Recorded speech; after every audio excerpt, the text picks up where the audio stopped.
Родилось абхазов 31 462 человека. 31 тысяча. 31 462.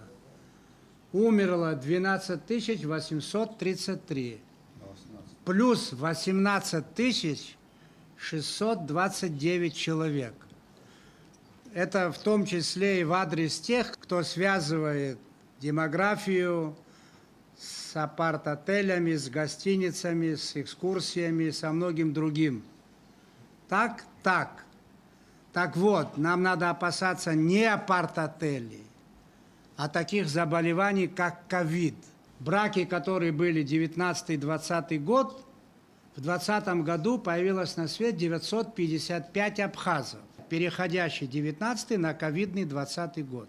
В 2021 году число родившихся абхазов уменьшилось на 100. Вот чего надо опасаться. Вот где реальная угроза демографии.